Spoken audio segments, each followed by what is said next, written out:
What up, though, Field G's? Welcome back to Luke G's Field Review, and we are back at it again. This time, me doing a reaction video to Brett Kollmann's 2019 NFL season prediction for who wins the NFC. So first of all, let me give my acknowledgement. Shout out to ABN Jimmy 23 for bringing it to my attention, and Positively Detroit 9071. Now, let me just be clear, people. I am already on Brett Kollmann's notification squad, so I got the bing for this. And if you have not hit that like and subscribe button for my channel and that bell so you can get that notification when I drop videos, you're going to miss it. So in this video, you're going to see Mr. Kollman discussing the NFC teams, and he's going to say some things that's going to upset some fans. But we're going to focus on what he said about the Detroit Lions, because I think this is one of the best examples of unbiased media and one of the best examples of somebody who actually did their research. So let's get right into it. What's up, everybody? The 2019 season is finally upon us this week, which means it's time for part one of the three-part annual series of Brett Kollmann's arbitrary season predictions that will probably only be half correct, because this is the most random professional sports league ever. Today, I'll be going over all four NFC divisions, the record for every team, every division winner, both of the wildcard teams, and the NFC playoff seeds, so that you know how the tiebreakers shake out in January. And if I were to say that these predictions were unique in any way, I think it would be because before I actually make them every year, I don't know what they're going to be. My method for season predictions is that I go through every single game week by week and pick them all 256 games of the year, plus the playoff games, and I let those chips fall where they may. You know, I use the picks to determine tiebreakers, playoff seeding, even favorites for season-ending awards like MVP, Defensive Player of the Year, all of it. So I don't go into this thinking, yeah, the Eagles are going to win the East, the Bears are going to win the North. I just pick the games, and whatever the records are, they are.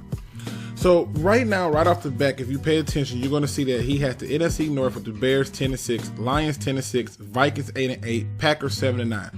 This is going to upset a lot of Packer fans, a lot of Viking fans, okay, and a lot of Bears fans, because they really think that their team is better. But nonetheless, I want you to focus on our team, the Detroit Lions, who is 10-6. Now, how do I know that this is unbiased media? Well, he spelled it out to you. He just simply went through and said if he was a betting man, if he was betting, he would have picked the games as they were, no ifs, ands, and buts about it, and where he felt that they was going to be strong, and these are the results that came out.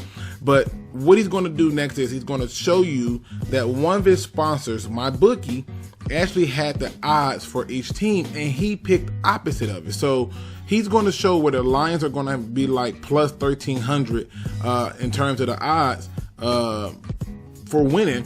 And he went against it. They had the Lions in the NFC North last, and he got them at number 2 and in the playoff in the wild card. So let's let Mr. Kollman talk.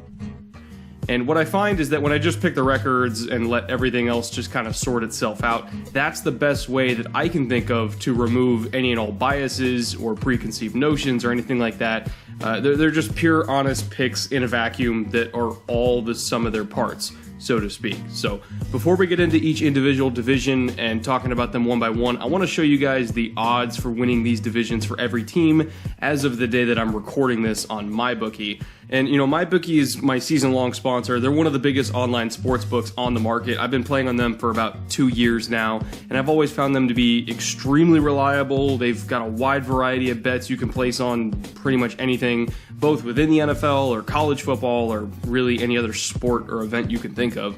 And you know, their lines for all these NFC divisions are about right in line with what you would expect.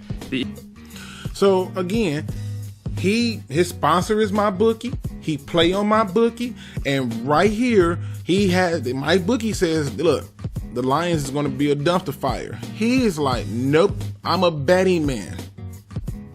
And if I go through and I just look at the games piece by piece, the Lions are going to finish second in the wild card. The ones that you saw that were in green were because they were playoff teams.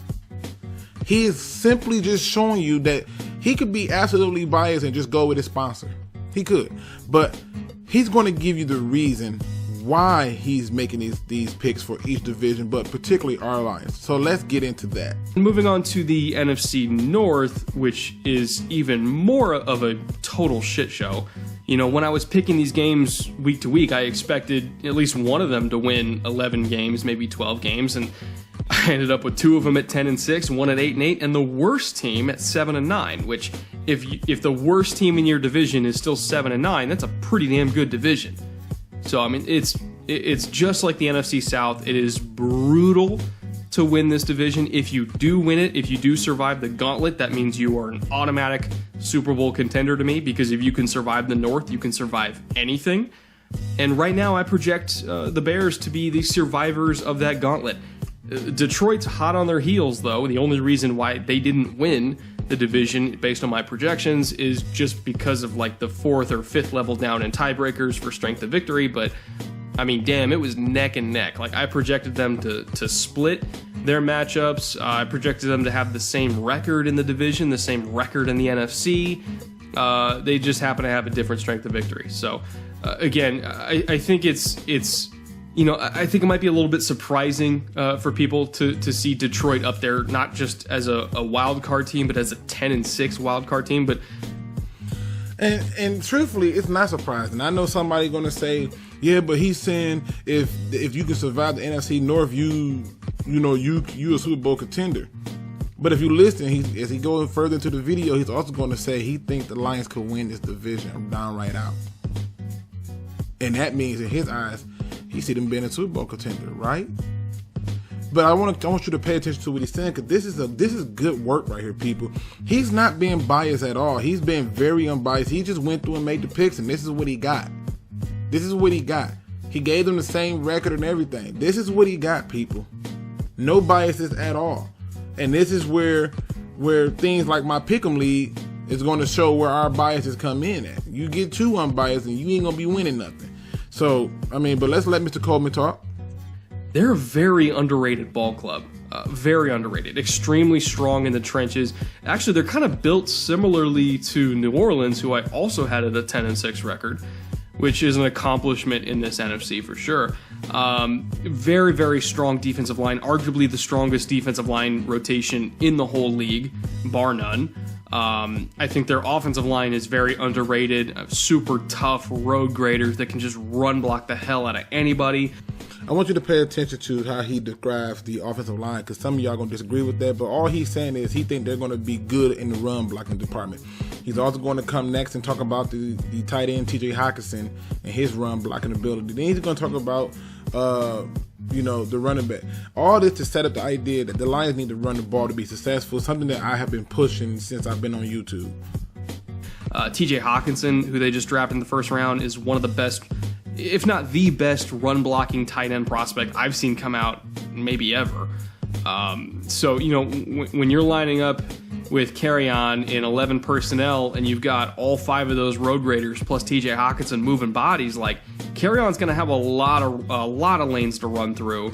And Kerryon himself is a fantastic talent who I equated with Alvin Kamara last year in his rookie year. Just a super dynamic runner and receiver, very versatile. You can use him, line him up really anywhere on the field, and he'll produce for you. Love Kerryon Johnson. So, you have a young, talented running back, a talented offensive line, a talented tight end, a great quarterback in Matthew Stafford. Even if he's maybe a little bit inconsistent, I think when Matt is on, he can go toe-to-toe with anybody. Great defensive line, receiving duo with Jones and Galladay is awesome. There's a lot to like here. Even the linebacking core, which we've questioned in the past. I think when Davis comes back healthy, whenever that is, I think they've got Jelani Tavai starting for him in week 1. It's a very fast, aggressive, rangy linebacking core, and then Tavai, I think, he's going to eventually be their Dante Hightower, big physical Mike that you bring through on a lot of blitzes. He can get into throwing lanes in zone. Don't necessarily trust him in man coverage, but in zone, I think he's fine. But he's almost like a fifth rusher a lot of the times. It just creates a lot of havoc on stunts and everything like that. I guess you could also equate him to like Benardrick McKinney in Houston, who fulfills the same kind of role and does it very, very well. There is a mold here for that kind of linebacker that he fits. And I already mentioned the defensive line. They're awesome. The secondary is underrated. Darius Slay continues to be one of the most underrated corners in the league. I think Tracy Walker was a very nice surprise at free safety for them last year. Quandre Diggs, also an underrated strong safety. Not elite, like we're not talking like, Harrison Smith status here or Keanu Neal status here, but still underrated strong safety. And then on the opposite corner, I think whatever they end up doing opposite, I think Justin Kollman's going to start the season there, but it would not surprise me if by the end of the year they got Amani Oruwariye starting opposite of Darius Slay. I had him graded as a first-round prospect, and I think eventually he's going to work himself into a role in this defense. So, just overall, top to bottom, this team is good in all the areas that count. Offensive line, defensive line, and quarterback. And they have a lot of talent elsewhere, including at running back, receiver, secondary, linebacking core, tight end, obviously, with Hawkinson. It's a very, very, very talented team, with really the only questions being, I guess, the coaching staff. And the reason I wanted you to hear that is because he's giving you the proof that he did his research. He gave you the rundown. He believes that they're going to be a running team. He believes that they're going to be that the offensive line is going to be asked to do more run blocking than pass blocking. It's not saying that he thinks that the pass blocking is bad. He talks about T.J. Hawkinson. He left out Jesse James, but that's just more talent to talk about. Yes, he left out people like Danny Amendola, but that's just more talent to talk about. He didn't talk about C.J. Anderson. He didn't talk about Ty Johnson. However, what he talked about is what he see in front of him. He talks about the linebacker core. He talks about the D-line. He talks about everything that you would need that would set you up to be a team to win. You wonder why Luke G got them going 11 games. I see what Mr. Kollman sees. I see the talent. I see where we at. I see where we need to be. And I see how they are going to go out to win these games. He points those things out because he's trying to show you that I'm not just talking for views. He don't need views, people. He got 195,000 subs.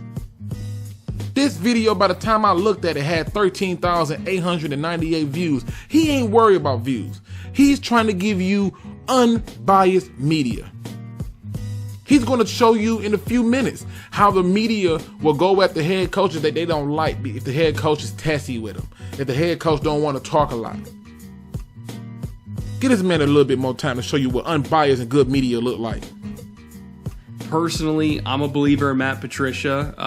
Darrell Bevell's hit and miss, but at least he's going to feed Kerryon Johnson a lot of touches, which I think if you want the Lions to succeed, that's what you have to do is run the ball with Kerryon Johnson.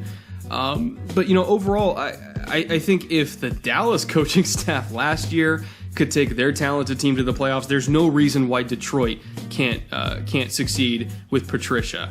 I think he got kind of a bad rap in the media because of, I don't even know why, maybe just because he was kind of testy with them, so they were floating stories about the locker room not liking him or this or that. But Matt Patricia's a good coach. Like I have a lot of faith in him, more faith than I guess most other people do, which whatever. He's only been a coach for a year. You guys got to give him a little bit of time here. But anyway, overall, I really, really like Detroit in this division. It would not surprise me to see them win the division outright because I think, again, like I said. Hold on, let's go back. Because I know some people going to act like, oh, but he got the Bears. He got the Bears. Go back one more time, Mr. Kollman. It would not surprise me to see them win the division outright because I think, again, like I said, they're built in all the right areas, and they're going to be neck and neck with Chicago the whole way. I truly believe that. People, I just want y'all to give a round of applause to somebody who actually did some research, who actually did not give you lazy media. Detroit Free Press right now has about 4 or 5 writers in an article who gave the Lions the best record was 8-8. The worst I saw, I think, was like 6-10. Nobody gave them a double-digit win record. They all claim that this team had flaws in all the areas that he identified as being improved. We got to stay woke, people. If you have not subscribed to Mr. Brett Kollman, please do so. I'm linking this video and his channel in my description. Please go subscribe to this man if you have not already. Hit that like, subscribe, notification bell for this guy because he do phenomenal work. And this is how you do unbiased media. I'm not giving this man praise because he's saying good things about the Lions. That's the least of what I'm looking at. I'm looking at the fact that he actually supported his reasoning with his logic. And I can follow it because this team is going to run the ball. And whether you want to disagree with some of the things he said, what you can't disagree with is he did his research. He did his homework. That's it for now, ladies and gentlemen. Please make sure you hit that like, subscribe, and notification bell for this video so that way you don't miss none of my videos. As well as going to my description, you're going to see a nice list of links that go to a whole group of fine gentlemen known as the Detroit Sports Alliance, aka DSA. Make sure you click on one of those and subscribe to their channels as well. And remember, please, please, please, please, please, please, please, don't be no chump. Please do your research.